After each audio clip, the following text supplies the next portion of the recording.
Brought to you by TechnoSpark 20 series smartphones. बऱ्याचदा मुख्यमंत्री, केंद्रीय मंत्री, मंत्री यांच्या कुटुंबियांना निवडणुकीची उमेदवारी देण्यात येते आणि त्यासाठी कारण असं सांगण्यात येतं की एका प्रस्थापित नेत्याच्या किंवा मंत्र्याच्या कुटुंबियांना समजा निवडणुकीची उमेदवारी दिली तर निवडून येण्याची शक्यता वाढते, म्हणजे विनेबिलिटी वाढते. कारण या उमेदवारांचं एक इलेक्टिव्ह मेरिट असतं. पण महाराष्ट्राच्या राजकारणामध्ये स्वतः एका मुख्यमंत्र्यांच्या पत्नीचा लोकसभेच्या निवडणुकीमध्ये पराभव झाला होता, हे तुम्हाला ठाऊक आहे का? नमस्कार, मी धवल कुलकर्णी आणि आज मी तुम्हाला लोकसभेच्या निवडणुकीमधील एका ऐतिहासिक लढतीबद्दल सांगणार आहे.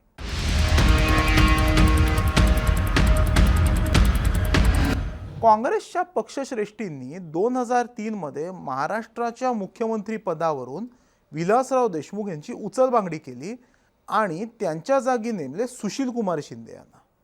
मुख्यमंत्री पदावर शिंदेंची वर्णी लागल्यानंतर त्यांना विधिमंडळावर निवडून जाणं गरजेचं होतं, कारण त्यावेळेस शिंदे हे सोलापूरमधून लोकसभेचे खासदार होते.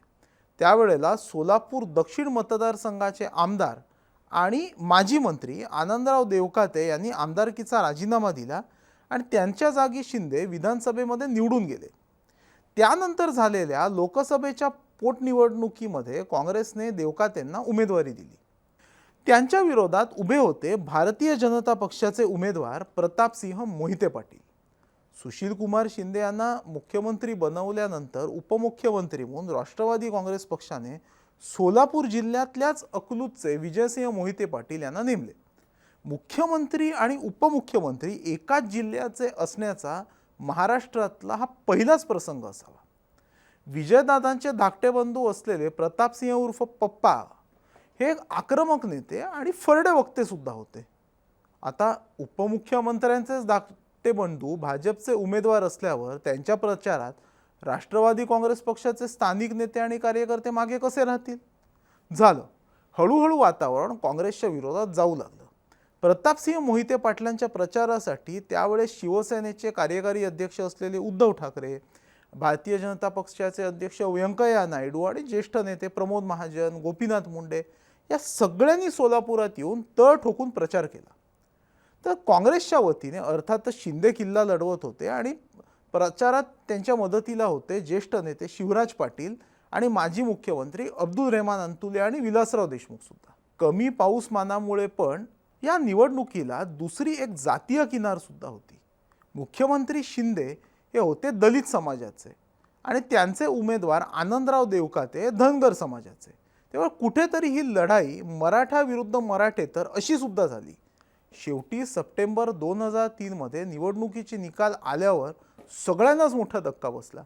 प्रतापसिंह मोहिते पाटलांनी आनंदराव देवकाते यांचा जवळजवळ 1.25 लाख मतांनी पराभव केला होता. ही काँग्रेस पक्षासाठी मोठी नामुष्की होती, कारण त्यांनी मुख्यमंत्र्यांचाच मतदारसंघ गमावला होता. 2004 मध्ये लोकसभेच्या निवडणुका लागल्या त्यावेळेस प्रतापसिंह मोहिते पाटलांनी माघार घेतली. या निर्णयामध्ये मोहिते पाटील घराण्यातील अंतर्गत राजकारणाची किनार होती असं म्हणतात. या निवडणुकीमध्ये भारतीय जनता पक्षाचे उमेदवार होते सुभाष देशमुख. स्थानिक उद्योग आणि सहकार क्षेत्रातील एक बडी असामी असलेले सुभाष बापू देशमुख हे एक टर्म विधान परिषदेचे आमदार सुद्धा राहिले होते. त्यांच्या विरोधात उभ्या होत्या काँग्रेस पक्षाच्या उमेदवार आणि स्वतः मुख्यमंत्र्यांच्या पत्नी उज्ज्वलाताई शिंदे. काँग्रेस पक्षाने आणि स्वतः शिंदेंनी त्यांच्या पत्नीला निवडणुकीत उभा करण्याचा निर्णय घेतला, कारण ही लढाई त्यांच्यासाठी प्रचंड प्रतिष्ठेची होती. या निवडणुकीत अचानक लिंगायत समाजाचे स्थानिक नेते रविकांत पाटील यांनी समाजवादी पक्षाचे उमेदवार म्हणून उडी घेतली.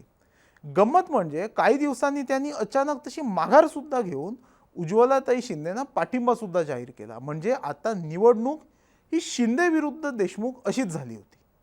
सुभाष देशमुख यांच्या प्रचारासाठी स्वतः उपपंतप्रधान लालकृष्ण अडवाणी हे सोलापूरला आले, तर शिंदेंसाठी काँग्रेस अध्यक्षा सोनिया गांधी व राष्ट्रवादी काँग्रेस पक्षाचे सर्वेसर्वा शरद पवार यांनी आपली पहिली संयुक्त सभा सोलापुरातच घेतली. आता सोलापूर शहर हे तसं कॉस्मोपॉलिटन आहे. मराठा, लिंगायत, पद्मशाली यांच्याच बरोबर मुसलमान, लोधी, धनगर, दलित हे समाजसुद्धा इथे मोठ्या प्रमाणावर आढळतात. या निवडणुकीमध्ये असं कुठेतरी दिसत होतं, जाणवत होतं की दुष्काळ, टंचाई, कापड गिरण्यांची आणि टेक्स्टाईल उद्योगाची झालेली एकूणच दुरावस्था या गोष्टी मतदारांना सलत होत्या. शहरात काही काळापूर्वी झालेले धार्मिक दंगे ह्यांचा मुद्दासुद्धा कुठेतरी प्रचारात येत होता. 2003च्या पोटनिवडणुकीप्रमाणे या निवडणुकीला सुद्धा नाही म्हटलं तरी एक जातीय रंग आला होता. त्याचबरोबर स्थानिक मतदार हे सोलापूरची एकूणच होत असलेली पिछेहाट आणि शहराची तुलना जवळच असलेल्या अकलूज, बारामती आणि लातूरच्या सोबत सुद्धा करायचे. निवडणुकीचे निकाल आले त्यावेळेस सगळ्यांनाच धक्का बसला, कारण सुभाष देशमुख यांनी अगदी निसटत्या मार्जिनने का होईना उज्ज्वला शिंदेंचा पराभव केला होता. हा फक्त उज्ज्वला शिंदेंचा पराभव नव्हता, याचा झटका तर स्वतः मुख्यमंत्र्यांनाच बसला होता. पुढे शिंदे महाराष्ट्राच्या विधानसभेत निवडून गेले, पण काँग्रेस श्रेष्ठींनी मुख्यमंत्री म्हणून पुन्हा विलासराव देशमुख यांची नेमणूक केली आणि शिंदेंची रवानगी झाली आंध्र प्रदेशचे राज्यपाल म्हणून. पण त्यानंतर त्यांना अजून एक धक्का बसला. त्यांनी राजीनामा दिलेल्या सोलापूर दक्षिण या विधानसभेच्या मतदारसंघात झालेल्या पोटनिवडणुकीमध्ये काँग्रेसचे उमेदवार राजशेखर शिवधारे यांचा पराभव करून शिवसेनेचे उमेदवार असलेले रतिकांत पाटील हे विधानसभेत निवडून गेले. मघाशी उल्लेख केलेले रविकांत पाटील म्हणजे लिंगायत समाजाचे नेते होते, यांचे रतिकांत हे धाकटे बंधू. 2006 मध्ये शिंदे पुन्हा सक्रिय राजकारणात आले आणि राज्यसभेवर निवडून गेले. त्यांना केंद्रात ऊर्जा मंत्री म्हणून नेमण्यात आलं. 2009 मध्ये शिंदे लोकसभेत निवडून गेले आणि त्यानंतर 2014 व 2019 मध्ये त्यांचा लोकसभेच्या निवडणुकीमध्ये धक्कादायक पराभव झाला. तर मित्रांनो, माझा हा शो तुम्हाला कसा वाटला हे मला माझ्या ट्विटर हँडलवर आणि ईमेल आयडीवर सांगायला विसरू नका आणि बघत रहा फक्त मुंबई तक.